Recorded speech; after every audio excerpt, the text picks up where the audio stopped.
Hello नमस्कार दोस्तों, कैसे हैं आप सब। आशा करता हूँ आप सब बहुत अच्छे होंगे और आपकी तैयारी उससे भी ज़बरदस्त तरीके से चल रही होगी।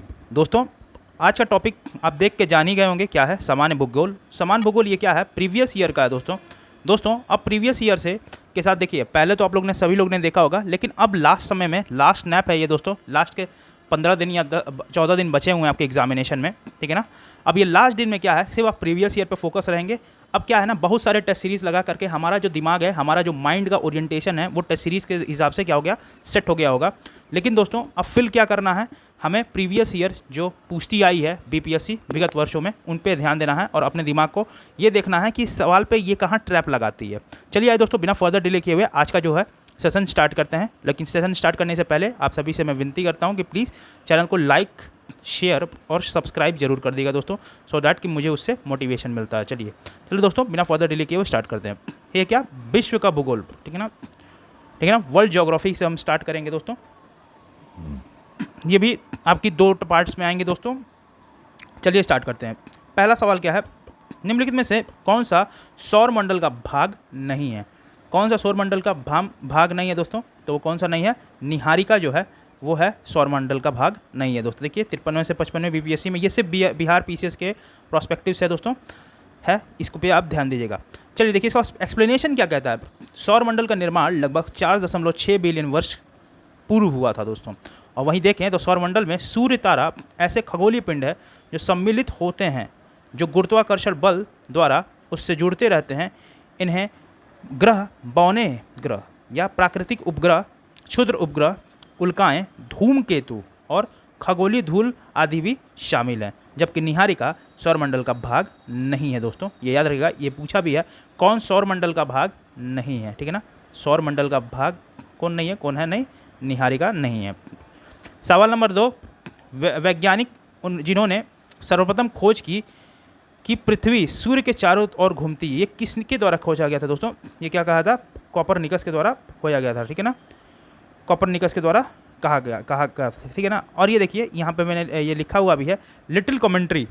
लिटिल कमेंट्री है दोस्तों, उनकी किताब है दोस्तों, ठीक है ना। लिटिल कमेंट्री क्या है, एक किताब है। किसकी किताब है, कोपरनिकस की, जिसमें उन्होंने क्या बताया था कि सर्वप्रथम उन्होंने क्या खोज की कि पृथ्वी जो है वो सूर्य की ओर क्या करती है, चारों ओर घूमती है। किसने बताया था, कोपरनिकस ने बताया था। किस किताब में बताया था, ये पूछ सकता है उसकी किताब, उनके किताब के नाम के बारे में, क्योंकि कोपरनिकस के रिलेटेड क्वेश्चन आए हुए हैं, मतलब कि इनसे रिलेटेड, इन साइंटिस्ट से रिलेटेड क्वेश्चन आए हुए हैं, तो इनकी किताब का नाम पूछ सकता है, वो कौन सा है, लिटिल कमेंट्री। 15 से 14 ईस्वी में हस्तलिखित पुस्तक क्या थी, लिटिल कमेंट्री।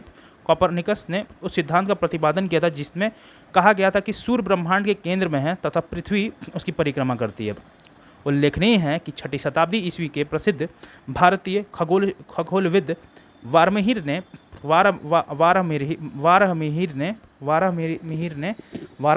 क्या बताया, इससे लगभग 1000 वर्ष पूर्व ही बता दिया था कि चंद्रमा जो है वो पृथ्वी का चक्कर लगाता है और पृथ्वी सूर्य का परिक्रमा करती है दोस्तों, ठीक है। चलिए दोस्तों, बहुत ही एक्सप्लेन वे में, डिटेल वे में सारी चीज़ें हैं दोस्तों, प्लीज़ इसको ध्यान से देखिए। सवाल नंबर 3, हमारी आकाशगंगा में केंद्र की परिक्रमा करने में सूर्य का समय लगता है। कितना समय लगता है दोस्तों, लगभग 25 करोड़ वर्ष लगता है दोस्तों, याद रखिएगा। सूर्य हमारी आकाशगंगा में अनेक तारों में से एक है दोस्तों। गैलेक्सी में स्थित तारे, प्रत्येक तारा इसके केंद्र में या क्या है, गैलेक्टिक सेंटर में, ठीक है ना, गैलेक्टिक सेंटर में की परिक्रमा करता है। केंद्र के निकट के तारों का केंद्र में से दूर के तारों की अपेक्षा परिक्रमा में कम लगता है दोस्तों। वहीं देखें तो सूर्य गैलेक्सी के केंद्र का क्या है, अपेक्षाकृत दूर है। गैलेक्टिक केंद्र के लगभग 7.94 केपीसी ईसा 25.896 हज़ार प्रकाश वर्ष क्या होता है, दूर था तथा 828,000 किलोमीटर प्रति घंटे की गति के कारण सूर्य का एक परिक्रमा करने में लगभग उसे 22.5 से 25 करोड़ वर्ष के लगते हैं दोस्तों। परिक्रमा की यह अवधि ब्रह्मांड सूर्य वर्ष, जिसे हम क्या कहते हैं, कॉस्मिक ईयर भी कहते हैं। अंततः निकटतम विकल्प के अनुसार क्या है, डी ऑप्शन अवशिष्ट क्या होगा, उत्तर सही होगा, ठीक है ना। हमारी आकाशगंगा के केंद्र की परिक्रमा करने में सूर्य को कितना समय लगता है, तो लगभग 25 करोड़, कितना होगा, 22.5 से 25 करोड़ कहते हैं प्रति घंटा, कहते हैं ईयर जो होगा, करोड़ ईयर लगेंगे इसको कंप्लीट करने में, किसको सन को दोस्तों। चलिए आगे बढ़ते हैं दोस्तों। सवाल नंबर 4, हमारे अंतरिक्ष में कितने तारामंडल हैं दोस्तों, कॉन्स्टिलेशंस कितने हैं दोस्तों, वो कितने हैं, 88 हैं दोस्तों, कितने हैं, 88। AIU कह रहे हैं, IAU जिसे कहते हैं इंटरनेशनल एसोसिएशन यूनियन के द्वारा के अनुसार आकाशगंगा में कुल 88 तारामंडल या कॉन्स्टिलेशंस हैं, जिसमें अधिकांश को दक्षिणी गोलार्ध में से देखा जा सकता है। तो दक्षिणी गोलार्ध मतलब साउथर्न हेमिस्फीयर से क्या क्या किया जा सकता है, देखा जा सकता है। सवाल नंबर 5, जिस तारामंडल के तारामंडल के तारे ध्रुव तारे की ओर संकेत करते हैं वह क्या होते हैं दोस्तों, उन्हें क्या कहते हैं, पोलैरिस, जिसे हम क्या पोलैरिस कहते हैं, क्या कहते हैं उसको, पोलैरिस नहीं, उसे क्या कहते हैं, सप्तऋषि कहते हैं, ठीक है ना, सप्तऋषि कहते हैं, ठीक है, याद रखिएगा दोस्तों। पोलैरिस का संकेतक सप्तऋषि तारामंडल का प्राप्त होता है दोस्तों, ये याद रखिएगा। सवाल नंबर 6, ग्रह जिसका कोई उपग्रह नहीं है वह कौन है, कौन सा है, वो बुध है जो जिसका कोई उपग्रह नहीं है दोस्तों। अब देख लीजिए दोस्तों, केवल ऐसे 2 ग्रह हैं, देखिए सवाल पूछ सकता है, पूछा ना पिछली बार 42वें और 44वें BPSC में कि कौन सा उपग्रह है जिसका कोई भी कौन सा ग्रह जिसका कोई उपग्रह नहीं है, तो बुध के साथ साथ एक और है, वो कौन होता है दोस्तों, शुक्र जिसे कहते हैं। शुक्र को अंग्रेजी में क्या कहते हैं दोस्तों, जिसे हम वीनस कहते हैं दोस्तों, ठीक है। सौरमंडल में केवल 2 ग्रह हैं जो बुध क्या है, बुध है और शुक्र, जहाँ पे कोई उपग्रह नहीं है दोस्तों। मंगल के 2, नेपच्यून के 14, जिसमें ट्रिटन एवं मैरिड प्रमुख हैं दोस्तों। 2006 में इंटरनेशनल एस्ट्रोनॉमिकल यूनियन IAU ने प्राग सम्मेलन में क्या किया, प्लूटो की ग्रह की श्रेणी से क्या किया है, उसको बाहर कर दिया। ये बहुत पुरानी बात है दोस्तों, Pluto is not an planet, ठीक है ना, एज पर IAU, ठीक है ना। तो याद रखिएगा कौन कौन के पास नहीं है, एक आपका बुध है और एक आपका शुक्र है, जिसे हम क्या कहते हैं, वीनस, और बुध को क्या कहते हैं दोस्तों, मर्क्यूरी, ठीक है ना। चलिए सवाल नंबर 7, सौरमंडल का सर्वाधिक गर्म ग्रह कौन सा है, तो कोई और नहीं, वीनस है दोस्तों, क्या है, शुक्र है, कितना है, 464 डिग्री सेल्सियस। 8वां नंबर सवाल, इवनिंग स्टार किस ग्रह को कहते हैं दोस्तों, तो किस ग्रह को कहते हैं, शुक्र को कहते हैं दोस्तों, शुक्र ग्रह को सुबह का तारा या मॉर्निंग स्टार और सायंकाल का तारा यानी कि इवनिंग स्टार भी कहा जाता है। तथा मंगल को लाल ग्रह कहा जाता है और बृहस्पति सौरमंडल का सबसे बड़ा ग्रह है, जबकि शनि वलयों में युक्त ग्रह है दोस्तों, ठीक है।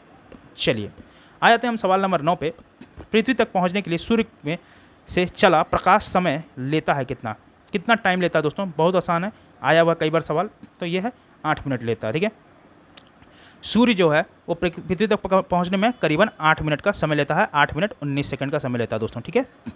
चलिए सवाल नंबर 10, पृथ्वी को सूर्य की परिक्रमा करने में कितने समय लगता है, ठीक है ना, कितने समय लगता है दोस्तों, तो उसे लगता है करीबन 365 दिन और 25 दिन लगता है दोस्तों, ठीक है ना, उसे क्या लगता है, इतना दिन लगता है, जिसे हम कह सकते हैं क्या, 365। अब अगली बार क्या होता है, थोड़ा और सिंप्लीफाइड वे में पूछ देगा कितना टाइम लगेगा, तो और ये सारी चीज़ दे देंगे, ये डेटा दे देगा, 365 दिन, ठीक है ना, 65 दिन 6 घंटे, ठीक है ना, 6 घंटे और 9.51 सेकंड में लगते हैं दोस्तों उसको पहुंचने में, पृथ्वी को सूर्य की परिक्रमा करने में, ठीक है ना, ये पूछ सकता है, ठीक है ना। चलिए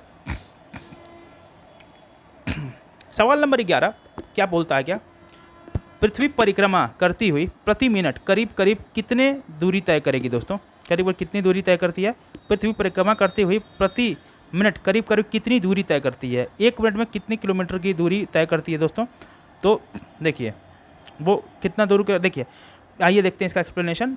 पृथ्वी की विषुवत रेखा की परिधि वो कितनी है, 40,090.28 किलोमीटर, ठीक है ना।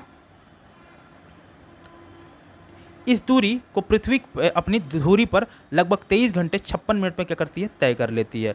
तो अर्थात पृथ्वी परिक्रमा करने में लगभग 1670 किलोमीटर प्रति घंटे की रफ्तार से क्या करती है, उसको ट्रेवल करती है, तभी तो परिक्रमा पूरी करती है। इस आधार पर प्रति मिनट पृथ्वी की गति 1670 किलोमीटर प्रति सेकंड या, ठीक है ना, क्या कहते हैं, पूरा करती है, और 60 मिनट में कितना होता है, 27.8 किलोमीटर क्या करती है प्रति मिनट होगी, क्या उसकी गति होगी, किसकी, अर्थ की, ठीक है ना। इसमें से तो अब आप समझ गए इस सवाल का आंसर क्या होगा कि पृथ्वी को परिक्रमा करने में 1 मिनट में वो कितनी किलोमीटर दूरी तय करती है दोस्तों, तो कितनी किलोमीटर दूरी तय करती है दोस्तों, तो वो 27.8 किलोमीटर दूरी तय करती है दोस्तों, याद रखिएगा 27.8 किलोमीटर दूरी तय करती है। और वहीं उसकी घूर्णन की स्पीड मतलब घूमने की स्पीड कितनी होगी, 1670 किलोमीटर प्रति आवर की स्पीड से ये घूमती है दोस्तों। सवाल नंबर 12, पृथ्वी पर मरुभूमि होने की संभावनाएं अधिक रहती हैं दोस्तों, ठीक है ना। मरुभूमि की संभावनाएं सबसे ज़्यादा सर्वाधिक कहाँ रहती हैं दोस्तों? तो ये कहाँ रहती हैं आपकी? अच्छा यहीं तक है। अच्छा तो ये कहाँ पर रहती है दोस्तों? ये सबको पता है, 23 डिग्री अक्षांश के पास लगभग रहती हैं। देखिए, पृथ्वी पर उष्ण शुष्क मरुस्थलीय जलवायु की विस्तार 15 से 30 डिग्री अक्षांश के बीच में मिलता है। वहीं पृथ्वी पर मरुस्थल बनने की 4 प्रमुख भौगोलिक क्या है स्थितियाँ हैं दोस्तों। 30 डिग्री अक्षांश के आसपास उच्च वायु दाब का पाया जाता है, मतलब हाई प्रेशर पाया जाता है दोस्तों, हाई प्रेशर पाया जाता है दोस्तों, ठीक है ना, हाई प्रेशर पाया जाता है। या हवाएं ऊपर से नीचे उतरती हैं दोस्तों, ऊपर से नीचे उतरती, फलस्वरूप यहाँ वर्षा पर मौसम साफ बना रहता है, ठीक है ना। सहाक और ऑस्ट्रेलियन मरुस्थल जो होता है ना, सहारा कह रहे हैं, सहारा, ठीक है ना, सहारा और ऑस्ट्रेलियन मरुस्थल इसी के अंतर्गत आते हैं दोस्तों, ठीक है ना, इस 30 डिग्री अक्षांश के अंदर ही आते हैं दोस्तों। वहीं देखें महाद्वीपों में क्या होता है दोस्तों, पश्चिमी घाट पे मरुस्थल 20 से 30 डिग्री अक्षांश के बीच मिलने। अब ये दोस्तों ये कंडीशंस आपके एग्जामिनेशन में पूछ सकती है, what were the favourable condition of formation of what deserts, ठीक है ना। तो ये क्या है, एक तो पहली बात क्या होता है, उच्च डिग्री ताप क्या होता है, वो होता है दाब होता है, वहाँ पे उतरता है, ठीक है ना। जो यहाँ पे क्या होता है दोस्तों, यहाँ ऊपर वो जो हवाएं होती हैं ऊपर से क्या होती है, नीचे उतरती हैं, फलस्वरूप यहाँ पे क्या होता है, वर्षा पर मौसम साफ बना रहता है। सहारा और ऑस्ट्रेलिया मरुस्थल जाता है ना, इसी के अंतर्गत आते हैं 30 डिग्री अक्षांश के। वहीं अगर महाद्वीपों की बात करें तो महाद्वीपों के पश्चिमी घाट पर दोस्तों मरुस्थल जो होता है वो 20 से 30 डिग्री सेंटीग्रेड कह रहा हूँ, 20 से 30 डिग्री के बीच में बनता है दोस्तों, अक्षांशों के बीच में मिलते हैं दोस्तों, बनते हैं। संभवतः हवाओं की पूर्वी मुख होने के इस कारण है, ठीक है ना। महाद्वीपों के पूर्वी भाग में प्रवेश करने वाली व्यापक हवाएं जो होती हैं वो पश्चिमी भाग तक पहुँचते शुष्क हो जाती हैं। क्या होता है, बाजा कैलिफोर्निया बाजा जो है कैलिफोर्निया उत्तर अमेरिका, पश्चिम सहारा उत्तर अफ्रीका, आटाकामा दक्षिण अमेरिका और नामीब वो दक्षिण पश्चिम अफ्रीका, इसी प्रकार के मरुस्थल हैं दोस्तों यहाँ पाए जाते हैं। तीसरा क्या है, पर्वतों का वृक्षाय जिसे हम कहते हैं रेन शैडो रीजन, ठीक है ना, में स्थित मरुस्थलों में उत्तरी अमेरिका का मरुस्थल जिसे हम डेथ वैली कहते हैं, पेंटागोनिया मरुस्थल, अर्जेंटीना और पेरुवियन मरुस्थल प्रमुख हैं दोस्तों, किसमें, रेन शैडो रीजन में। सवाल कहते हैं उसी में चौथा रीजन क्या है, महाद्वीपों के मध्य भाग में स्थित मरुस्थल जो आर्द्रता भरी हवाओं से दुरुस्त रहता है दोस्तों, मतलब कि यहाँ एरिडिटी ज़्यादा होती है। इनमें ग्रेट बेसिन मरुस्थल यूएसए का, ऑस्ट्रेलियन मरुस्थल तथा गोबी मरुस्थल जो चाइना एवं मंगोलिया में पाया जाता है दोस्तों, ये याद रखिएगा। सवाल नंबर 13, सौरमंडल का सबसे बड़ा ग्रह कौन है? ये तो बहुत आसान है, बच्चा बता देगा, ये बृहस्पति है दोस्तों, जुपिटर, ठीक है ना। अब देखिए सौरमंडल में दृष्टि में क्या है, आकार में ग्रहों के क्रम इस प्रकार है, सबसे बड़ा जुपिटर है, उसके बाद शनि है, उसके बाद अरुण है। तो कहने का मतलब है, सवाल आपसे ऐसे पूछ सकता है, बढ़ते से घटते क्रम में, मतलब कहेगा डिसेंडिंग ऑर्डर में लगाओ या असेंडिंग ऑर्डर में लगाओ, छोटे से बड़ा या बड़े से छोटा। तो याद रखिएगा दोस्तों, ठीक है ना, सबसे छोटा क्या है, मर्क्यूरी है, फिर उसके बाद क्या है, मंगल जिसे हम कहते हैं मार्स, और क्या होता है, शुक्र जिसे हम कहते हैं वीनस, ठीक है ना, जिसे कहते हैं, ठीक है ना, किसे कहते हैं क्या, वीनस, यहाँ पे वीनस, और यहाँ क्या है, जुपिटर सैटर्न यूरेनस, ठीक है ना, जुपिटर सैटर्न और यूरेनस। ये JSU है और ये क्या है, MMS है, MMV है, MMS होता है ना, वैसे MMV है, ठीक है ना दोस्तों, याद रखिएगा। सवाल नंबर 14, शनि सूर्य के चारों ओर एक चक्कर लगाने में कितना वर्ष लेता है दोस्तों? ये लगभग 29.5 वर्ष लेता है दोस्तों शनि, जिसे कहते हैं सैटर्न, ठीक है ना, सैटर्न इतना कितना लेता है, 29.5 वर्ष लेता है। यूरेनस सूर्य के चारों ओर परिक्रमा में कितना समय लेता है दोस्तों? तो कितना, 84 वर्ष का समय लेता है दोस्तों यूरेनस सूर्य के और चारों ओर चक्कर लगाने में। वहीं बात करें किसी स्थान का नामक समय स्टैंडर्ड टाइम निर्धारित करने का आधार क्या होगा दोस्तों? वो क्या होगा, प्रधान मध्याह्न रेखा, ठीक है ना, प्रधान मध्याह्न रेखा जो होगा, जिसे हम क्या कहते हैं, इंटरनेशनल डेटेड लाइन, जो क्या करता है दोस्तों, जो क्या करता है, किसी स्थान के मानक समय का निर्धारित करने का आधार होता है, ठीक है ना। देखिए ये इंटरनेशनल डेटेड लाइन, ये पूछा है ना सवाल, तो यहाँ से एक सवाल और बन सकता है दोस्तों, ठीक है। इंटरनेशनल डेटेड लाइन जो है, इंटरनेशनल डेटेड लाइन जो है, ठीक है, वो किन किन देशों से क्या होता है, गुजरता है? तो क्या है, United Kingdom, Spain, Mali, Togo, Antarctica, ठीक है, Antarctica, it's not Arctica, it's Antarctica, and now it's France, another is Algeria, now Burkina Faso, Burkina Faso and Ghana, ठीक है ना, Ghana. There are total 9 countries from which the international dated line will be passed. Okay, 9 countries are there so that our international dated line are passed. ये पूछ सकता है कि दिए गए इंटरनेशनल डेटेड लाइन में पास करने वाली कौन कौन सी कंट्रियां हैं। ये 9 कंट्री में से एक कंट्री गलत पूछेगा, 3 कंट्री सही पूछेगा और हमारा क्या हो जाएगा, टाइम फिस हो जाएगा। इसीलिए ध्यान रखिएगा, एक बार अपने दिमाग में बस बैठा लीजिए। सवाल बनने की यहाँ से भी उम्मीद है। क्या हो सकता है दोस्तों, United kingdom, Burkina Faso, Spain, France. आंख बंद करो दोस्तों, याद करने का तरीका सबसे अच्छा, अभी मैंने बोला ना, अब अपना आंख बंद करो और देखो नहीं आ रहा है, नहीं याद हो रहा है, कोई बात नहीं है, अपन फिर से देख लेंगे, कोई बात नहीं, अभी एग्जाम नहीं आया, ठीक है ना। पर इससे ये पता लग रहा है कि हमारी रिटेंशन कितनी तेज है। आंख बंद करो और कसम से सही बताओ, ठीक है ना। पहला क्या है, यूनाइटेड किंगडम, फिर क्या है, बुर्किना फासो, फिर क्या है, फ्रांस के बाद क्या है आपका, अल्जीरिया है, अल्जीरिया के बाद एक और आपको बता दो, टोगो है, टोगो के बाद क्या बता दो, घाना है, घाना के बाद स्पेन है, माली है, ठीक है ना। ये सारा आपने बता दिया तो आपने लगभग बता दिया। अगर एक आध छूटा होगा दोस्तों तो आप मैनेज कर लेना, मैं भी आंख बंद करके ही बता रहा था, मुझे भी याद नहीं था, ठीक है। चलिए सवाल नंबर 17, क्वेश्चन नंबर 17, अंतर्राष्ट्रीय दिनांक रेखा जिसे इंटरनेशनल डेटेड लाइन कहते हैं, ये खींची जाती है दोस्तों प्रशांत महासागर से होकर के, ठीक है ना, ठीक है ना, प्रशांत महासागर से होकर के इसको क्या किया जाता है, खींचा जाता है। सवाल नंबर दोस्तों, अब बढ़ते हैं सवाल नंबर 18 के ऊपर। सवाल नंबर 18 क्या कहता है दोस्तों, निम्नलिखित में से कौन महाद्वीप क्षेत्रफल के अनुसार सबसे बड़ा होता है दोस्तों। तो सबसे बड़ा क्षेत्रफल के अनुसार से कौन सा महाद्वीप सबसे बड़ा, कॉन्टिनेंट सबसे बड़ा कौन सा है दोस्तों, वो कौन सा है, अफ्रीका महाद्वीप, ठीक है। देख लीजिए, ये भी सवाल पूछ सकता है। सबसे बड़ा अब का है अफ्रीका कॉन्टिनेंट, ठीक है ना, क्या अफ्रीका कॉन्टिनेंट सबसे बड़ा है दोस्तों, याद रखिएगा, अफ्रीका कॉन्टिनेंट सबसे बड़ा। फिर क्या है आपका उत्तरी अमेरिका, जिसे हम नॉर्थ अमेरिका कहते हैं, ठीक। फिर दक्षिणी अमेरिका, साउथ अमेरिका का रीजन, ठीक है ना, साउथ अमेरिका का रीजन दोस्तों, ठीक है। बात करें अंटार्कटिका की दोस्तों, फिर क्या हो जाएगा, अंटार्कटिका। उसके बाद क्या दोस्तों हो जाएगा अपना यूरोप, और क्या है ये, ऑस्ट्रेलिया। ऑस्ट्रेलिया क्या है सबसे दोस्तों, छोटा है दोस्तों, ठीक है ना, ऑस्ट्रेलिया सबसे छोटा है। चलिए अब आगे बढ़ते हैं दोस्तों। सवाल नंबर 19, निम्नलिखित में से किस महाद्वीप में सबसे अधिक देश हैं दोस्तों। तो वो कोई और नहीं, अफ्रीका है दोस्तों, जहाँ पे क्या है सबसे ज़्यादा देश हैं दोस्तों, ठीक है ना। कितने दोस्तों देश हैं, अफ्रीका में 54, एशिया में 50, यूरोप में 51, ठीक है। ये भी पूछ सकता है, क्रमानुसार लगाने के लिए आ सकता है, अपनी कहते हैं नॉलेज को यहाँ तक भी हम लोग क्या करेंगे, विस्तार करेंगे, ताकि सवाल आए तो हमसे गलत ना हो। तो अफ्रीका में 54, वहाँ यूरोप में 51, एशिया में 50, उत्तर अमेरिका में मतलब कि नॉर्थ अमेरिका में 23 और दक्षिण अमेरिका में 12 होता है दोस्तों। सवाल नंबर 20, ठीक है ना, सवाल नंबर 20 क्या कहता है, सर्वाधिक उत्तरी दक्षिणी अक्षांशीय लंबाई वाली सीमा वाला देश कौन सा है दोस्तों। सबसे ज़्यादा क्या है, उत्तरी दक्षिणी अक्षांशीय लंबाई वाला सीमा कौन सा है दोस्तों, तो वो कौन है आपका, चिली है दोस्तों, ठीक है ना। जो चिली है, मतलब इस ऑप्शंस में अगर देखा जाए तो चिली है जो सबसे ज़्यादा क्या है, लंबाई वाला देश है। ये कह रहा उत्तरी दक्षिणी, चिली कैसा है, ऐसा करीबन इधर।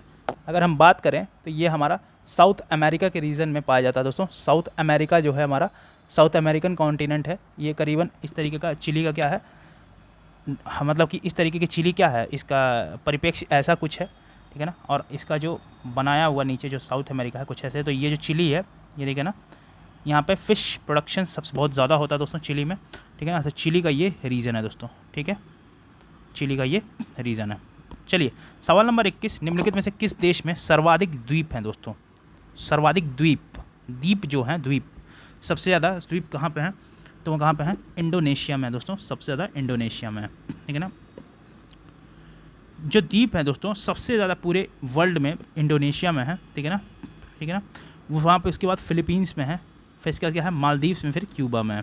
इंडोनेशिया के हाइड्रो ओशनोग्राफी विभाग के अनुसार इसके द्वीप समूह में 17,508 द्वीप हैं, जिसमें 6,000 द्वीप का नाम दिया गया है दोस्तों। 6,000 द्वीपों को क्या किया गया है, नाम दिया गया है, ये याद रखिएगा। सवाल नंबर 22, निम्नलिखित में से कौन सा द्वीप क्षेत्रफल में सबसे बड़ा द्वीप है दोस्तों? तो कोई और नहीं, कहाँ का है? ब्रुनेई का, क्या है? ब्रुनियो का है, ठीक है ना, बोर्नियो का है, बोर्नियो का है, ठीक है। दिए गए विकल्प में बोर्नियो का क्षेत्रफल लगभग कितना है? कितना है? 7,48,168 वर्ग किलोमीटर का है। वहीं अगर मेडागास्कर की बात करें तो 5,87,713, सुमात्रा का इतना और ग्रेट ब्रिटेन का इतना है दोस्तों, ठीक है ना। तो ये कह रहा है सबसे बड़ा क्षेत्रफल वाला द्वीप कौन सा है दोस्तों? कहाँ पे है वो? ब्रुनेई में है, ठीक है ना, बोर्नियो में है। ब्रुनेई है कि बोर्नियो है? बोर्नियो है, ठीक है ना, बोर्नियो में है। सवाल नंबर 23, निम्नलिखित में से कौन सा देश भौगोलिक दृष्टि क्षेत्र की दृष्टि से सीमा रहित सबसे बड़ा देश है दोस्तों? सबसे बड़ा देश कौन सा है? सीमा रहित, सीमा नहीं लगता है, और उसके हिसाब से सबसे बड़ा है कौन सा? वो कौन सा है? जापान है। जापान, जहाँ पे क्या है, जापान की सीमा नहीं है दोस्तों, याद रखिएगा, ठीक है ना। कौन सा देश भौगोलिक दृष्टि से क्या है? सीमा रहित है। ऐसा देश जिसकी सीमा किसी अन्य देश की भूमि के साथ संलग्न नहीं होती है, उसे क्या कहते हैं? सीमा रहित देश कहते हैं दोस्तों। यह देश चारों ओर समुद्रों से घिरा होता है, और ठीक है ना। और क्वेश्चन के अकॉर्डिंग दोस्तों भौगोलिक क्षेत्रफल वाला देश जापान है, जिसकी क्षेत्रफल लगभग 3,77,873 वर्ग किलोमीटर है दोस्तों। वहीं फिलीपींस की 3 लाख वर्ग किलोमीटर और न्यूजीलैंड की 2,67,707 किलोमीटर। क्यूबा का निम्नलिखित यहाँ पे है, ठीक है। सवाल नंबर 24, भौगोलिक क्षेत्र की दृष्टि से जापान का सबसे बड़ा द्वीप कौन सा दोस्तों? ये सवाल 66वें बीपीएससी में आया। मीन्स की द्वीप आर इम्पोर्टेंट पॉइंट, देखा जो न्यूज़ में रहा है द्वीप, ठीक है ना। सबसे बड़ा द्वीप जो है वो क्या है? देखिए, ये आप देखिए खुद सवाल 65वें बीपीएससी में क्या पूछा है? 65वें बीपीएससी में आपसे पूछा क्या? भौगोलिक दृष्टि से क्या बताया है? सीमा रहित वाला देश जापान। जापान से अब अंदर से सवाल पूछ लिया कि जापान का सबसे बड़ा द्वीप कौन सा है दोस्तों? तो कौन सा है दोस्तों? आपका कौन सा है? होन्शु है, ठीक है ना। क्या होन्शु जो है वो सबसे बड़ा द्वीप है। और देखिए मुख्यतः जापान के अंदर दोस्तों 4 मेन द्वीप हैं दोस्तों, ठीक है ना। द्वीप कितने हैं? 4 हैं, ठीक है।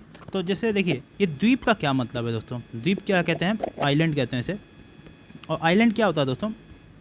द प्लेस या the piece of land, the piece of land the piece of land which is surrounded by water, ठीक है ना, सराउंडेड बाई वाटर, वाटर जो पानी से क्या हो? घिरा हो दोस्तों।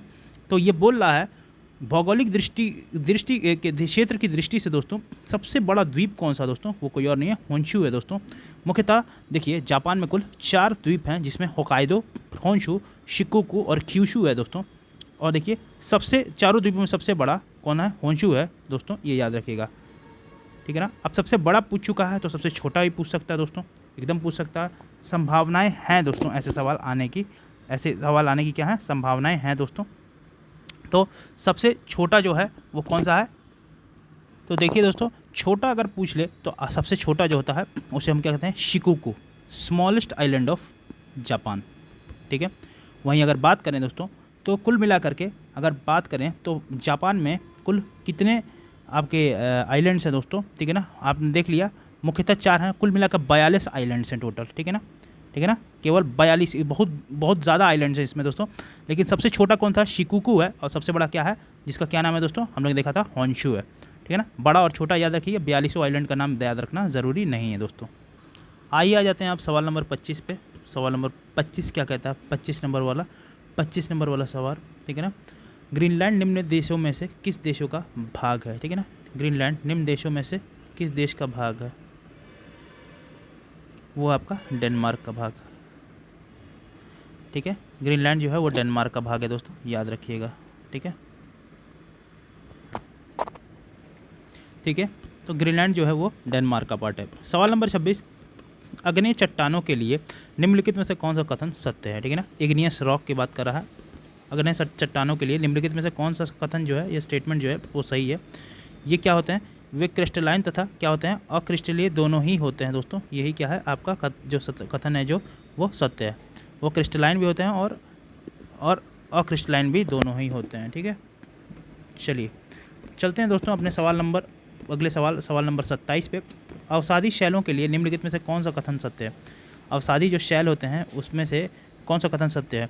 ये वह शैलें हैं जिनकी संरचना ताप और दाब के निर्भर करती है दोस्तों। ये नहीं दोस्तों, ये क्या कह रहा है? अवसादी शैलों की बात कर रहा है, ठीक है। ये शैल क्रिस्टलीय हैं दोस्तों? नहीं, ये शैल जो होते हैं स्तरों से निष्पादित होते हैं दोस्तों। हाँ, ये स्तरों से निष्पादित होते हैं। तो अवसादी शैलें जो हैं, इट्स एन इम्पोर्टेंट थीम। आप अवसादी शैलों के बारे में जानिए कि अवसादी शैलें होते क्या हैं, क्या इनके बारे में क्या होते हैं ये अवसादी शैल, आइए देख लेते हैं।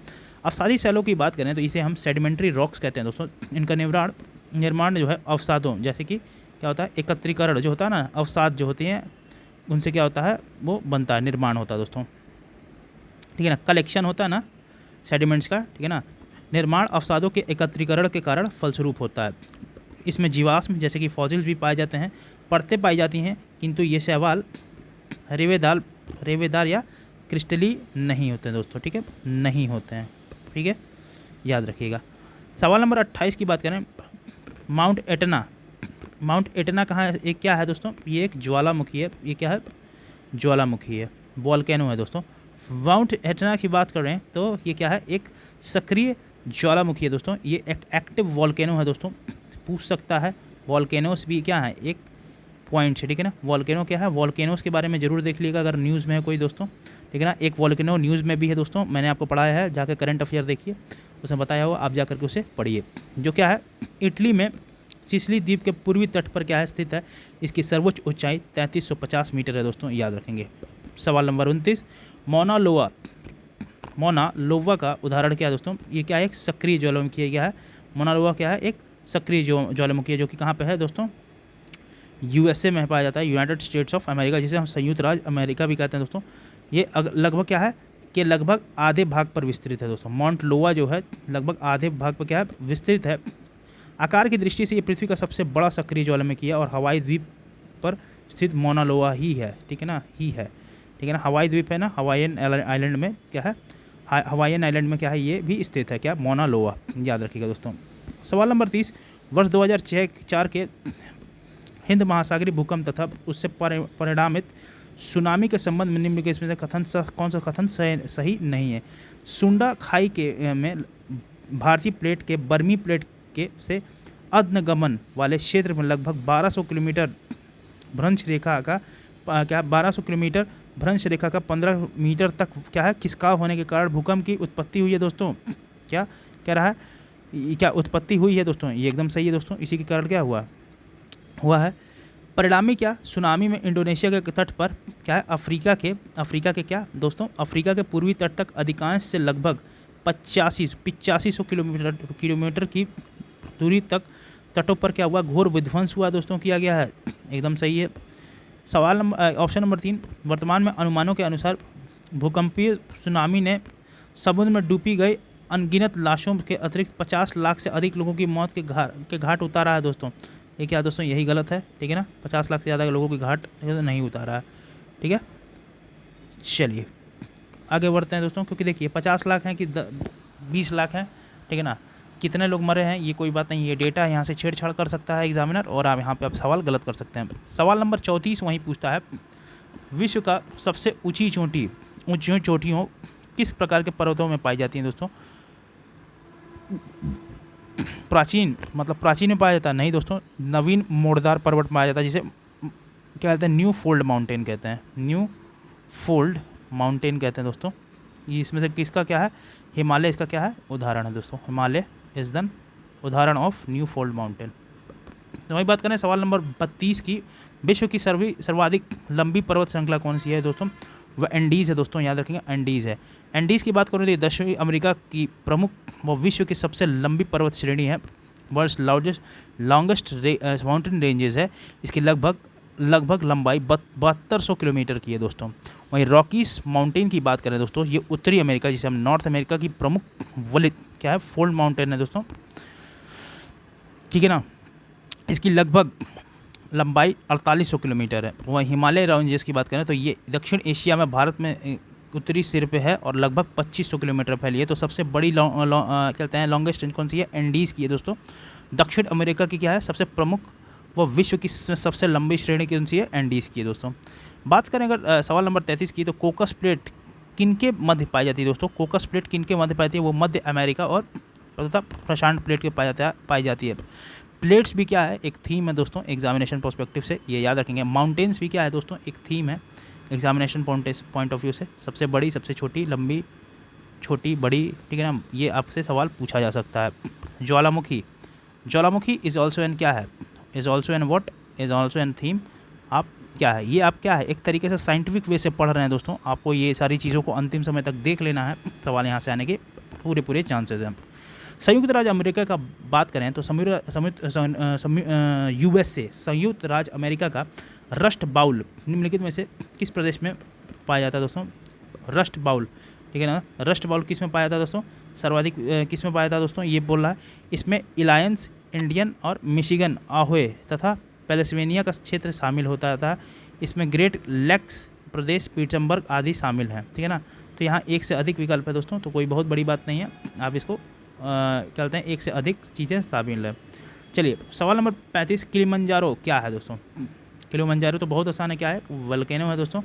माउंट किलिमंजारो क्या है? एक तंजानिया के उत्तर में स्थित क्या है, पूर्वी भाग में स्थित है दोस्तों। इसका पूर्वा नाम कैसर विलियम स्पिट्स का, ठीक है ना, कैसर विलियम स्पिट था। यह एक क्या है, एग्नियर या ज्वालामुखीय वोल्केनो है दोस्तों।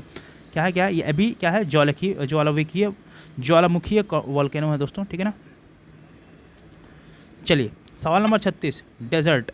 डेजर्ट भी क्या है दोस्तों, थीम है आपके एग्जामिनेशन पर्सपेक्टिव से इंपॉर्टेंट है, प्लीज़ गो एंड मैं इसके लिए भी आपके लिए 10 मिनट सीरीज़ में सबको कवर करूँगा, अभी घबराइए मत, ठीक है ना। गोभी का मरुस्थल कहाँ पर है? चीन में है दोस्तों, याद रखिएगा, चीन में। जोहान्सनबर्ग विख्यात है दोस्तों, वो क्या है, स्वर्ण खनन हेतु क्या है, विख्यात है जोहान्सनबर्ग, ठीक है ना, ठीक है ना। क्या है आपका, माइनिंग से, वर्ल्ड माइनर्स, ठीक है ना, world mining areas, minings in world, ये क्या है, एक आपका थीम है दोस्तों। Please also know this point, बहुत इंपॉर्टेंट है, this is also an theme. सवाल नंबर 38 की बात करें तो निम्नलिखित में से कौन सा एक स्थूल रुद्ध देश है दोस्तों? स्थल रुद्ध देश है दोस्तों, तो कौन सा है ये? हंगरी है। कौन सी है? हंगरी है। हंगरी क्या है? स्थल रुद्ध देश है। हंगरी स्थल रुद्ध देश है जो Ukraine, Romania, Serbia, crochet, Slovenia और ऑस्ट्रिया और स्लोवाकिया से घिरा हुआ दोस्तों। क्या है? क्या? लैंड लॉक्ड कंट्री है, ठीक है ना, land locked country in the world, ये क्या हो जाएगा हमारा, एक ये भी क्या हो जाएगा, थीम्स हो जाएंगे, ठीक है। क्या हो जाएगा दोस्तों, सवाल आपसे पूछ सकता है, क्या है, स्थल रुद्ध देश है दोस्तों, ठीक है ना। बेल्जियम की सीमा के पर उत्तर सागर में, बेल्जियम की सीमा पर उत्तर सागर में क्या है से तथा रोमानिया और यूक्रेन की सीमा से काला सागर से भी मिलती है दोस्तों, ये याद रखिएगा। एक और आपका हो जाएगा सीज, ठीक है ना, सी, ठीक है ना, या कंट्री सराउंडेड बाई सी, एक तरीके से क्या हो जाएगा आपका, क्या हो जाएगा आपका, एक थीम हो जाएगा दोस्तों एग्जामिनेशन पर्सपेक्टिव से, ये भी सवाल आ सकता है दोस्तों, इसलिए मैंने यहाँ लिख दिया है, प्लीज़ इसको भी हमको कवर करना है, ठीक है। बात करें सवाल नंबर 39 पे, 39 नंबर सवाल पे, इसराइल की उभनिष्ठ सीमाएं हैं दोस्तों, किससे सीमा साझा करता है इसराइल? तो बहुत आसान है, किससे करता है? लेबनान से करता है, लेबनान से करता है, सीरिया से, जॉर्डन से तथा मिस्र के साथ भी करता है दोस्तों। सवाल नंबर 40, संसार का छत, रूप ऑफ द वर्ल्ड किसे कहते हैं? वो किसको कहते हैं? पामेर नॉट को कहते हैं दोस्तों, पामेर नॉट को क्या कहते हैं? रूप ऑफ द वर्ल्ड। सवाल नंबर 41, पूर्वी समुद्र की स्वामिनी का नाम क्या है दोस्तों? पूर्वी समुद्र की स्वामिनी का नाम क्या है दोस्तों? वो क्या है? श्रीलंका, ठीक है ना, पूर्वी समुद्र की स्वामिनी श्रीलंका है दोस्तों, ठीक है ना, नाम श्रीलंका है। श्रीलंका जो है विषुवत रेखा से 880 किलोमीटर दूर उत्तरी भारत उपमहाद्वीप में के दक्षिण पूर्वी भाग पर स्थित हिंद महासागर द्वीपियों में है, ठीक है ना, द्वीपियों देश में है।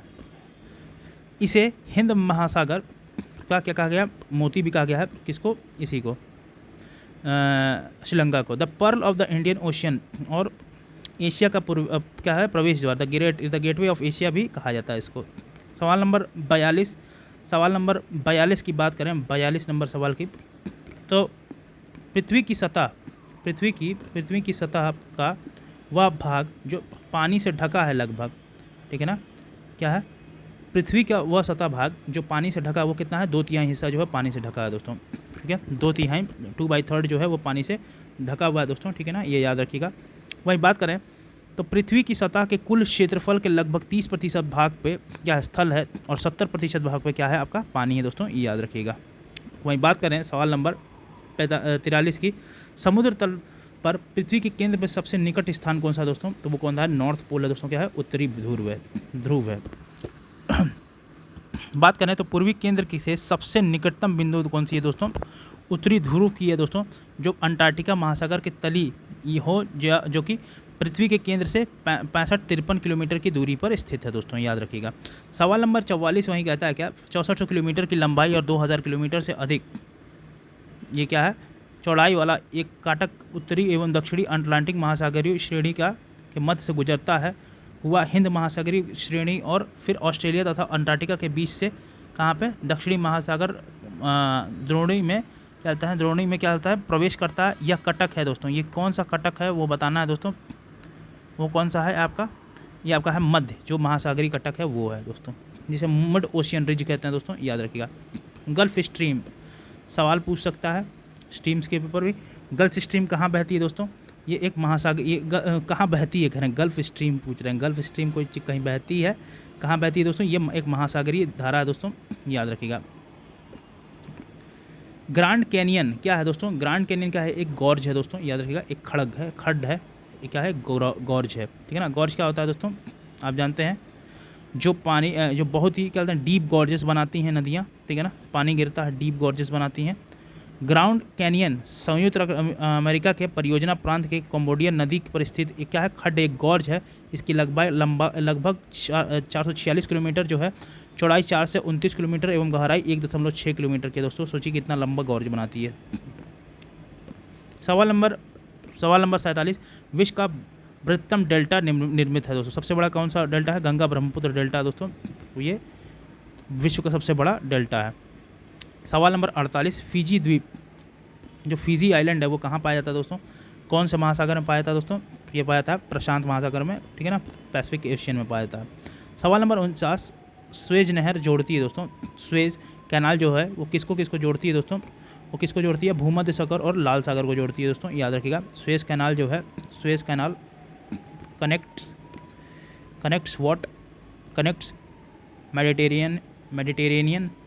Mediterranean sea and red sea, okay, red sea, ठीक है, याद रखिएगा। सवाल नंबर 50, पनामा नहर। अब देखिए जितने भी कैनाल्स है ना, canals is also a very good and important thing as per the examination point of view. सवाल पूछ सकते हैं, ठीक है ना, हमें इस पर भी ध्यान देना है, ठीक है, ये भी एक थीम है। तो पनामा नहर जो जोड़ती है दोस्तों, वो प्रशांत महासागर, पैसिफिक ओशियन और क्या है, अंध महासागर, क्या कहते हैं, हिंद महासागर को क्या करती है? जोड़ती है। चलिए, अंध महासागर, हिंद महासागर कह रहे हैं। अंध महासागर जिसे हम क्या कहते हैं? अटलांटिक ओशियन कहते हैं दोस्तों, याद रखिएगा। मलक्का जन संयोजक के आने की सुविधाएं हैं दोस्तों, क्या है? हिंद महासागर से चीन तक आने की क्या है? चीन सागर तक आने की क्या है? सुविधा है, ठीक है। मलक्का स्ट्रेट की बात कर रहा है, ठीक है ना। वर्ल्ड में स्ट्रेट्स कौन कौन से हैं? Please we have also try to know this because this is also very important point as per the examination point of view, ठीक है। सवाल नंबर 52, ओजोन परत बताती है दोस्तों। अंटार्कटिका की वायुमंडलीय स्थिति को नहीं, शनि ग्रह पर लगाई गई एक क्या है? आधुनिक खोज को नहीं दोस्तों, क्या है? और क्या है? पृथ्वी में की सतह पर लगभग 10 से 15 किलोमीटर नीचे की परत नहीं दोस्तों, पृथ्वी की सतह से 15 से 20 किलोमीटर ऊपरी वायुमंडल की ये परत है दोस्तों, यही सही है। आइए देख लेते हैं इसका ऑप्शन नंबर डी क्या है? सही है। ओजोन लेयर, देखिए ओजोन लेयर की बात किया गया है दोस्तों, तो ओजोन डे कब मनाया जाता है? ओजोन डे क्यों मनाया जाता है, कब मनाया जाता है दोस्तों? ये पूछ सकता है। और आज क्या है दोस्तों? ओजोन डे है, 16 सितंबर वर्ल्ड ओजोन डे मनाया जाता है दोस्तों, ये याद रखेंगे आप सभी। चलिए, सवाल नंबर 53, ठीक है, 53 नंबर सवाल, पृथ्वी की सतह से ओजोन की परत कितनी ऊंचाई पे है? अभी हम लोगों ने देखा 10 से 20 किलोमीटर या 10 से 12 किलोमीटर है दोस्तों, ये क्या है? ओजोन लेयर की परत की सतह है, ठीक है ना। ओजोन पृथ्वी की सतह से ओजोन परत की पृथ्वी की सतह से ओजोन परत की ऊंचाई है दोस्तों 10 से 20 किलोमीटर। 54वां नंबर वाला सवाल, क्वेश्चन नंबर 54, ठीक है ना।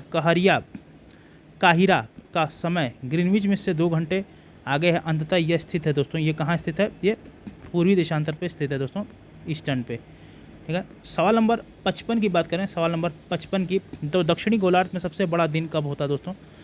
दक्षिणी गोलार्ध मतलब साउदर्न हेमिस्फीयर की बात कर रहा है। सबसे बड़ा दिन कब होता है दोस्तों? बहुत इंपॉर्टेंट सवाल ये होता है, 22 दिसंबर को सबसे बड़ा दिन होता है दोस्तों। उत्तरी गोलार्ध क्या होता है? इसे कहते हैं विंटर सोलिस्टिस, अर्थात 21 या 22 दिसंबर को दोस्तों यहाँ पे क्या होता है, वह इसका सबसे छोटा दिन होता है। तो वहीं ग्रीष्म का आयनांत या समर सोलिस्टिस जो होता है गोलार्ध में 20 से 21 जून को होता है, सबसे लंबा दिन होता है। इसके विपरीत 20 से 21 जून को दक्षिणी गोलार्ध में क्या होता है, सबसे छोटा दिन होता है। और 20 से 21 दिसंबर को क्या होता है, यहाँ पे दक्षिणी गोलार्ध में सबसे बड़ा दिन होता है दोस्तों, याद रखिएगा। इंपॉर्टेंट क्वेश्चन पूछ सकता है, क्या है, कॉन्सेप्चुअल नहीं है, लेकिन हाँ कॉन्सेप्चुअल क्लैरिटी भी नहीं होगा कि क्यों होता है, तो आपसे सवाल नहीं बन पाएगा, प्लीज़ इसको जानिएगा। ठीक है। सवाल नंबर 56, महाद्वीप अलग कैसे हुए दोस्तों? कैसे हुए अलग अलग हुए आपके महाद्वीप? महाद्वीप कैसे अलग हुआ दोस्तों? ये विवर्तनिक क्रियाओं से हुए दोस्तों, याद रखिएगा। ठीक है ना, विवर्तनिक क्रियाओं से हुए दोस्तों, ये याद रखिएगा। ठीक है ना, क्या हुआ, महाद्वीपों का अलगाव क्या हुआ, क्या है, एक्सोजेनिक एंड इंडोजेनिक फोर्सेस के अकॉर्डिंग क्या हुआ, इसका क्या हुआ, विभाजन हुआ। सवाल नंबर 57, वलन क्रिया किसकी परिणाम है दोस्तों? पर्वत निर्माणीकारी क्या होते हैं, बल है दोस्तों। ये क्या होते हैं, जब दो एक माउंटेन क्या होता है, एक इससे एक माउंटेन एक दूसरे से क्या होता है, टकराता है, तो क्या होता है, एक फोल्ड माउंटेन बनता है। जब एक प्लेट दूसरे प्लेट से क्या होता है, टकराता है, ये क्या होता है, बल लगता है, तो क्या होता है, एक फोल्ड माउंटेन क्या होता है, बनता है दोस्तों, याद रखिएगा। सवाल नंबर 58, यूरोप की एक पर्वत श्रृंखला, वो कौन है दोस्तों? वो कौन है, एल्पास है दोस्तों, याद रखिएगा। हमें क्या देखना है, एक और आपको देखना है, mountain ranges, this is also a theme, we have to also know this, mountain ranges के बारे में। ठीक है। सवाल नंबर 59 के ऊपर आ जाते हैं, क्या पूछता है, टकला मकान मरुस्थल कहाँ स्थित है दोस्तों? ये चीन में स्थित है दोस्तों। ठीक है ना, मरुस्थल मतलब कि डेजर्ट्स को भी हमें क्या देखना है, वर्ल्ड डेजर्ट्स ऑफ वर्ल्ड। ठीक है ना। सवाल नंबर 60, ग्रेट विक्टोरियन मरुस्थल कहाँ स्थित है दोस्तों? कहाँ स्थित है ये ग्रेट विक्टोरिया मरुस्थल? ये ऑस्ट्रेलिया में स्थित है दोस्तों। ठीक है। वहीं अगर बात कर दें हम लोग सवाल नंबर 61 की, तो दक्षिण अमेरिका यानी कि साउथ अमेरिका में मध्य अक्षांशीय घास में मैदान कहाँ पाया जाता है? क्या नाम है दोस्तों? क्या नाम है दोस्तों? हम लोगों ने देखा था, ये क्या है, पंपाज है दोस्तों। क्या है, पंपाज, क्या है, पंपाज है दोस्तों। ठीक है, ये पूछ सकता है, ये सवाल पूछ सकता है दोस्तों। ये क्या है, ये क्या है आपका, grasses of the world, grasses of the world. ठीक है ना, ये सवाल पूछा जा सकता है, एकदम पूछा जा सकता है। और ये क्या एक थीम है दोस्तों, ये हम लोगों को भी देखना है, ग्रासेस ऑफ द वर्ल्ड। सवाल नंबर 62 पे आया, सवाल नंबर 62 पे आ जाते हैं। तो निम्नलिखित में से कौन सा शहर किसी देश से राजधानी नहीं है दोस्तों? देखिए, निम्नलिखित में से कौन सा शहर जो है किसी देश की राजधानी नहीं है दोस्तों? वो कौन सी है, सिडनी। ठीक है ना। देखिए ये, अच्छा इन सारे के क्या है आपका, क्या है, ये क्या है, ये क्या है, इसके राजधानी है दोस्तों, लेकिन ये क्या है, ये राजधानी नहीं है दोस्तों। सारे सबका क्या है, सब क्या है, राजधानी है दोस्तों। ये किसका है, ऑस्ट्रेलिया का है। ठीक है, ये क्या है, वॉशिंगटन आपका यूएसए का है। ठीक है ना, इसी तरीके का सिडनी जो है वो नहीं है। सवाल नंबर 63, 90 ईस्ट रीज जो है वो कहाँ पाया था? 90 ईस्ट रीज जो है वो कहाँ पाया था दोस्तों? ये हिंद महासागर में पाया जाता है दोस्तों, हिंद महासागर में 90 ईस्ट रीज पाया जाता है। सवाल नंबर 64, सवाल नंबर 64 पे आ जाते हैं, सागरीय लवणता का मुख्य स्रोत क्या है? ठीक है ना, सागरीय लवणता का मुख्य स्रोत क्या है दोस्तों?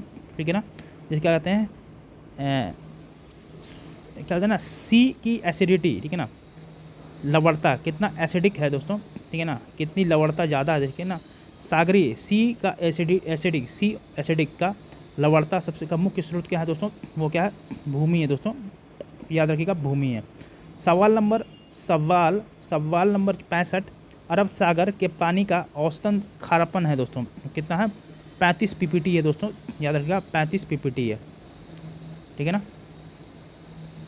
सवाल नंबर 66, निम्नलिखित सागरों में से कौन सी औसत लवणता, ठीक है ना, औसत लवणता सर्वाधिक है? सबसे ज़्यादा औसत लवणता सबसे ज़्यादा किसकी है, मतलब एवरेज एसिडिटी, अगर एसिडिक देखें तो इसकी लवणता किसकी ज़्यादा है? मृत सागर, जिसे हम डेड सी कहते हैं दोस्तों, वो क्या है, एसिडिक है। ठीक है ना। देखिए प्रश्न के अनुसार, देखिए सागर में सर्वाधिक लवणता 238% पाई जाती है दोस्तों। ठीक है ना, मृत सागर में, जिसे डेड सी कहते हैं। वहीं तुर्की का जो वॉन झील है वहाँ 330 लवणता पाई जाती है, और ग्रेट साल्ट जो यूएसए में वहाँ भी 220 प्रतिशत जो है वो पाई जाती है। तो देखिए अगर वान झील पूछ लेता ना, वान झील या वान लेक पूछ लेता, ठीक है ना, ये सागरों की बात किया है तो डेड सी है जो वो क्या है वो ज़्यादा है। तो अब देखिए हमें यहाँ से एक पॉइंट पता चला, एक थीम पता चला, क्या, सीज एसिडिटी, ठीक है ना, लार्जेस्ट एंड स्मॉलेस्ट, ये क्या है, ये सारे क्या है थीम है। सबसे छोटी सी कौन से, सबसे बड़ी सी कौन सी है, किसकी एसिडिटी ज़्यादा है और किसकी एसिडिटी कम है दोस्तों, कम। एक और पूछ सकता है कि फ्रेश वाटर की कौन सी लेक है, water lake of world, water lake of world सवाल पूछ सकता है, ठीक है। ये सारे थीम्स हैं, देखिए इनको इग्नोर मत कीजिएगा, इग्नोर करेंगे तो सवाल आपको इग्नोर कर देगा एग्जाम में। B where. सवाल नंबर 67, दक्षिण अमेरिका की सबसे बड़ी नदी कौन सी है दोस्तों, ये कौन है, अमेजन है, ठीक है ना, अमेजन है। सवाल नंबर 68, कुछ शहर हैं और कुछ नदियाँ हैं दोस्तों, उनको बताना है, ठीक है ना। देखिए राटरडैम जो है दोस्तों वो कहाँ स्थित है आपकी, राटरडैम जो है वो राइन नदी पे स्थित है, ये स्थित है ये सिटी। पेरिस जो है वो सीन नदी पे है। बुडापेस्ट जो है वो डानबे नदी पे है। और वाशिंगटन जो है पोटोमैक पे है स्थित दोस्तों, याद रखिएगा किस पे है, पोटोमैक पे स्थित है। सवाल नंबर आपका 69, हिंद महासागर और लाल सागर को कौन सी जल संधि जोड़ती है दोस्तों, वो कौन है, बासपोरस कह रहे हैं, ये कौन सी है दोस्तों, बासपोरस नहीं, ये कौन है, बाबले मंदाब है, ठीक है ना। जल संधि क्या कहते हैं, जल संधि, याद रखिएगा। ये भी क्या एक थीम है, जल संधि भी क्या एक थीम है। वाटर ट्रीटी जिसे कहते हैं ना, वाटर ट्रीटी, बाबले मंदाब, ठीक है, किसको किसको जोड़ती है, हिंद महासागर और लाल सागर को जोड़ती है दोस्तों, ठीक है ना, जल संधि।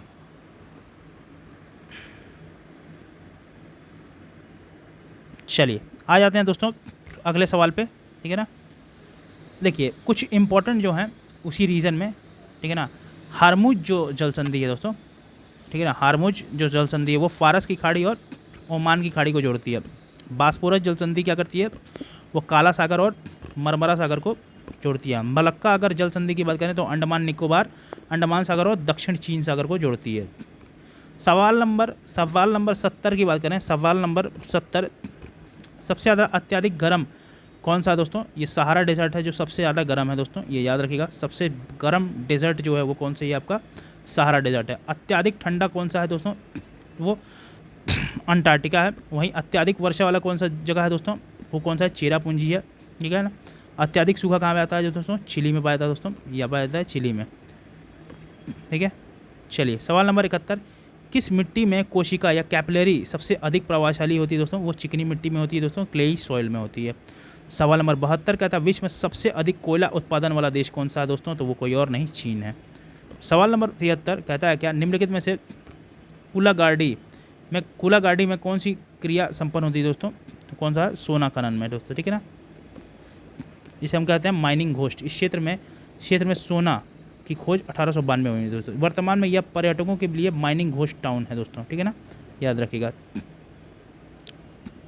सवाल नंबर 74 कहता है ये कुछ देश हैं, ठीक है ना, 2019 में सालाना सबसे अधिक सोना का उत्पादन, ठीक है, ये तो उस समय की बात है, तो सबसे ज़्यादा उस समय कौन करता आपका, चाइना में था दोस्तों, ठीक है।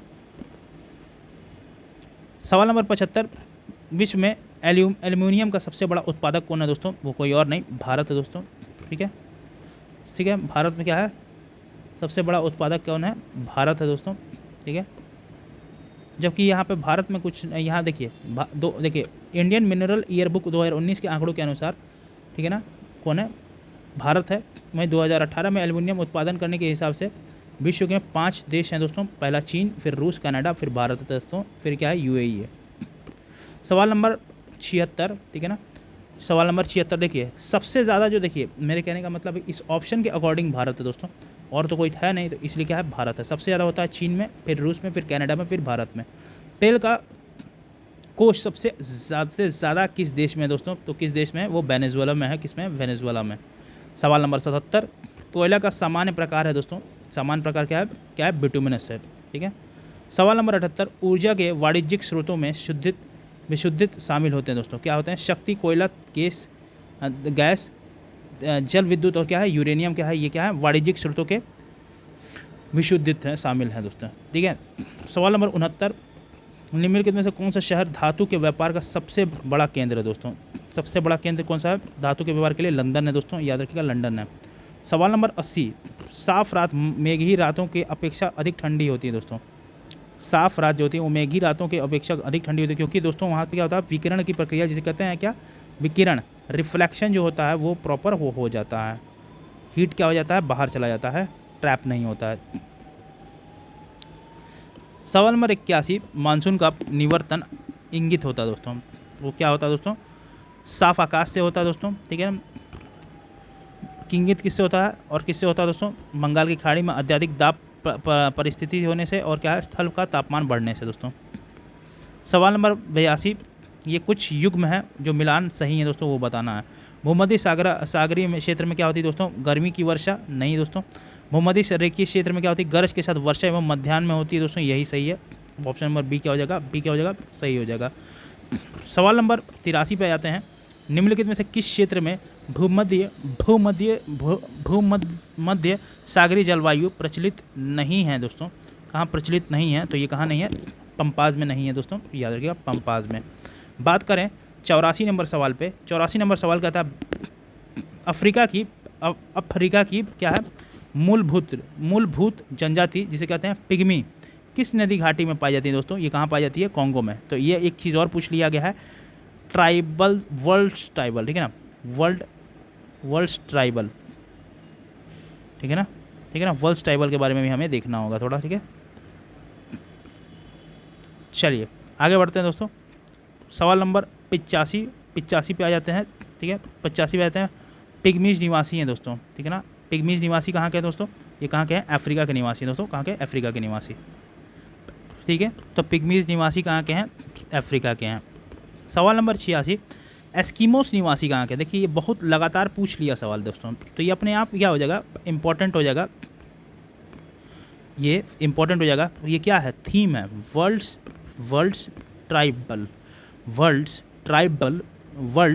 ट्राइबल से सवाल आ चुके हैं। ठीक है ना, और ये कहाँ करते हैं? निवासी कहाँ के हैं? क्या है? निवासी कहाँ के हैं दोस्तों? कहाँ के हैं दोस्तों? सारे मित्रों बहुत ही इंपॉर्टेंट है दोस्तों, ये सारी चीज़ें बहुत आपको कहते हैं ना डीप में आपको तो बता रहा हूँ दोस्तों, यहाँ से गलती मत कीजिएगा। ये सवाल आते हैं, आप इसको देख के जाइएगा ज़रूर। और क्या आप देख के जाओगे? मैं 10 मिनट सीरीज़ में कवर करूँगा, लेकिन आप भी कसम खाओ कि मैं आपको बताऊँगा। ठीक है, तो एस्किमोस कहाँ के निवासी हैं? आपके कनाडा के निवासी हैं दोस्तों, कनाडा के। सवाल नंबर 87, एस्पेरेंटो से आप क्या समझते हैं दोस्तों? एस्पेरेंटो क्या है? क्या है? एस्पेरेंटो क्या है दोस्तों? क्या है एस्पेरेंटो? ये विश्व भाषा के स्वरूप में कार्य करने वाले बनाई गई क्या है? एक क्या है? कृत्रिम भाषा, क्या है? एक आर्टिफिशियल लैंग्वेज है दोस्तों। क्या है? अंतर्राष्ट्रीय संपर्क हेतु सहायक भाषा के रूप में एस्पेरेंटो भाषा को विकास एल जर्मन हाफ ने किया था दोस्तों। किसने किया था? एल जर्मन हाफ में। ये सवाल पूछ सकता है क्योंकि ये पुराने सवाल हैं, लेकिन यहाँ से क्या है? एक थीम निकलता है। क्या पूछ सकता है? ये क्या है? एक आर्टिफिशियल लैंग्वेज है, ये पूछ सकता है। अब ये सवाल पूछ सकता है कि प्रपोज किसने किया था? तो किसी, देखिए इसमें लिखा हुआ कितना बढ़िया तरीके से, सुदृढ़ तरीके से चीज़ों को बताई गई है। वो किसके द्वारा बनाया गया दोस्तों? वो कौन है? L German half. ठीक है ना, कौन है? German half. ठीक है ना, हाफ। ठीक है, याद रखिएगा। चलिए आ जाते हैं सवाल नंबर 88 पे। सवाल नंबर 88 पे आ जाते हैं। 88 नंबर सवाल में क्या है? वह देश जो विश्व में रेशम का सबसे बड़ा उत्पादक है दोस्तों। अब देखिए ये पूछ रहा ना प्रोडक्शन ऑफ, देखिए ना, टॉप प्रोड्यूसर ऑफ कंट्री। ठीक है ना, क्या है? एक आपका थीम बन गया क्या? Top producer countries. ठीक है ना, कंट्रीज पूछ लिया दोस्तों। ये सवाल पूछ सकता है। रेशम का सबसे बड़ा उत्पादक कौन है दोस्तों? वो कौन है? चीन है दोस्तों। कौन है? चीन है। सवाल नंबर 89 क्या है? शहतूश जो विश्व का सबसे सुंदर गर्म हल्का ऊन माना जाता है दोस्तों, वो कहाँ पाया जाता है दोस्तों? ये पाया जाता है चीन में। शहतूश जो होता है एक विशेष प्रकार का क्या है? गर्म ऊनी शाल होता है दोस्तों, जो तिब्बती एंटीलोप अथवा चीरू के बालों के द्वारा तैयार किया जाता है। ये क्या है दोस्तों? तिब्बती एंटीलोप है। ठीक है ना, अथवा चीरू के बालों के द्वारा तैयार किया जाता है। चीरू का निवास जो है मूलतः चीनी स्वायत्ता क्षेत्र तिब्बत में ही मिलता है। बात करें सवाल नंबर 90 पे, निम्नलिखित में से कौन सा देश जो है विश्व का सबसे अधिक केसर उत्पादन करने वाला देश है? मैं आपसे बता दिया हूँ टॉप प्रोड्यूसर। देखिए यहाँ पे एक बना है टॉप प्रोड्यूसर कंट्रीज। ये सारे आपको थीम्स मिलने वाले हैं दोस्तों, जल्द ही 1-2 दिन के अंदर ही मैं आपको दूंगा, ठीक है ना, और दूंगा तो मतलब दूंगा, ठीक है ना। और अगर आपको चाहिए होगा हिस्ट्री का अगर अगला किस प्रीवियस ईयर पे आपको चाहिए class, please let me know in the comment section box, ठीक है। चलते हैं सवाल नंबर 90 पे। 90 नंबर सवाल पे चलते हैं। निम्नलिखित में से कौन सा देश जो है विश्व का सबसे अधिक केसर उत्पादन वाला देश है? वो कौन है? ईरान है दोस्तों, ठीक है ना। 85% जो है जो केसर उगता है दोस्तों, उत्पादन यहाँ पे होता है कहाँ पे? ईरान में। किसका होता है? केसर का उत्पादन होता है दोस्तों। 85% जो है केसर का उत्पादन क्या होता है आपका? ईरान में होता है, जो कि बहुत ही गर्म होता है दोस्तों और बहुत ही लाभदायक होता है शरीर के लिए, जिसे हम क्या कहते हैं? रेड गोल्ड के नाम से भी जाना जाता है दोस्तों, ठीक है ना। केसर को क्या कहते हैं? लाल सोना के नाम से भी जाना जाता है दोस्तों, ठीक है ना। अगर भारत में बात करें तो किश्तवाड़ का एक जगह है जम्मू कश्मीर में, जम्मू तथा पामुर एक जगह जो कि कश्मीर में क्या है? प्रमुख केसर का यहाँ पे उत्पादन क्षेत्र है और उत्पादन होता है। सवाल नंबर 91 की बात करें तो सवाल नंबर 91 कहता है क्या? 91 कहता है क्या? पत्थर के कोयले के भंडार को कौन सा देश संसार में अग्रणी है दोस्तों? वो कोई और नहीं, हमारा चीन है दोस्तों, हार्ड कोल के लिए। सवाल नंबर 92, संयुक्त राज्य अमेरिका जिसे हम यूएसए कहते हैं को छोड़कर विश्व में निम्न देशों में से कौन सा देश कच्चे तेल का सर्वाधिक उत्पादन करता है दोस्तों? वो कौन है? सऊदी अरेबिया है क्या? कौन सी है? Saudi Arabia. कच्चे तेल का मतलब क्या हुआ? क्रूड ऑयल हुआ दोस्तों, ठीक है। सवाल नंबर 93, निम्नलिखित में से कौन सा देश विश्व का सबसे अधिक यूरेनियम उत्पादन करने वाला देश है दोस्तों? वो कौन सा है दोस्तों? कजाकिस्तान है, ठीक है ना। कजाकिस्तान में यहाँ पे विश्व का 42% जो है परसेंट जो है यूरेनियम यहाँ पे उत्पादन होता है। दूसरे एवं तीसरे स्थान क्रमशः कनाडा में 13% होता है, ऑस्ट्रेलिया में 12% होता है दोस्तों, ठीक है ना, याद रखिएगा। सवाल नंबर 14 कह रहा हूँ। टिन मिलता है दोस्तों किससे, कहाँ पे मिलता है दोस्तों? प्लेसर निक्षेपों से मिलता है दोस्तों, प्लेसर निक्षेपों से मिलता है, ठीक है ना, प्लेशियर डिपॉजिट से मिलता है दोस्तों, याद रखिएगा। सवाल नंबर 95, मृदा संरक्षण वह उपक्रम है जिसमें मृदा को नुकसान से सुरक्षित किया जाता है दोस्तों, ठीक है ना, सॉइल कंजर्वेशन की बात कर रहा है। सवाल नंबर 96, टेरा रोसा का प्रारूप विकास उस भूभाग में होता है जिसमें क्या होता है? चूना पत्थर का क्या होता है? प्रधानता होता है। टेरा रोसा का प्रारूपिक विकास वहीं होता है दोस्तों जहाँ पे चूना पत्थर का क्या होता है? प्रेजेंट होता है दोस्तों, टेरा रोसा, याद रखिएगा। सवाल नंबर 97, पृथ्वी के घने या डेंस वन अधिकतर मिलते हैं दोस्तों कहाँ पे? विषुवत रेखा के पास दोस्तों, ठीक है ना। कहाँ मिलते हैं? विषुवत रेखा के पास। चलिए सवाल नंबर 98 पे आ जाता है दोस्तों। सवाल नंबर 98, विश्व का सबसे बड़ा देश मुलायम लकड़ी एवं लकड़ी की लुगदी का सबसे बड़ा निर्यातक कौन है उत्पादक एवं निर्यातक कौन है? वो कौन है? कनाडा है दोस्तों, ठीक है ना। सवाल नंबर 99 की वहीं बात करें तो क्या है? कुछ रेल मार्ग दिए गए हैं और जोड़ने वाले स्थान है वो देखिए। यूरोपियन ट्रांस कंस्ट्रक्शनल रेल मार्ग पेरिस से वसा को जोड़ता है दोस्तों, याद रखिएगा। पेरिस से क्या जोड़ता है? वसा को जोड़ता है। ट्रांस इंडियन रेल मार्ग क्या है? ब्यूनस आयर्स से वालपेरेजो को जोड़ता है दोस्तों। क्या है? साइबेरियन रेल मार्ग जो है वो आपका क्या करता है दोस्तों? वो आपको लेनिनग्राद से व्लादिवोस्तोक को जोड़ता है दोस्तों। और एरियंट एक्सप्रेस जो है वो आपका पेरिस को इस्तांबुल से जोड़ता है, ठीक है। तो ऑप्शन नंबर बी क्या हो जाएगा? सही हो जाएगा। ये क्या है? एक तरीके का क्या है? मिसलेनियस सवाल है। ये क्या है? रेल मार्ग वर्ल्ड का रेल मार्ग, ये भी आपको पता होना चाहिए जी दोस्तों, पता होना चाहिए, मतलब पता होना चाहिए अगर आप एक भी नंबर गंवाना नहीं चाहते हैं तो। सवाल नंबर 100 मतलब सैकड़ा, निम्नलिखित में से कौन सा एक पत्तन नगर नहीं है, जो कौन सा पोर्ट सिटी नहीं है दोस्तों? तो कौन सा है? कैनबरा। किसकी राजधानी है? कमेंट सेक्शन में बताइए। सवाल नंबर 101, निम्नलिखित में से कौन सा विश्व का कहवा पतन के कहवा पतन के नाम से जाना जाता है दोस्तों। कौन जाना जाता है दोस्तों? सैंटोस जाना जाता है, सैंटोस। सवाल नंबर 102, सवाल नंबर 102, पर्यावरण किससे बनता है दोस्तों? किससे बनता है दोस्तों? जीवित घटकों से भी, अजीवित घटकों से भी और भू आकृतिक घटकों से भी क्या होता है? बनता है दोस्तों। उपयुक्त सारे सभी के सारे सभी हैं, सही हैं। सवाल नंबर 103, जल परिवर्तन और संयुक्त राष्ट्र संघ का कन्वेंशन ढांचा किस पे आधारित है दोस्तों? तो ये किससे आधारित है दोस्तों? ये क्या कह रहा है? जलवायु परिवर्तन और राष्ट्र संघ के कन्वेंशन ढांचा किस पर आधारित है दोस्तों? किस पर डिपेंडेंट है दोस्तों?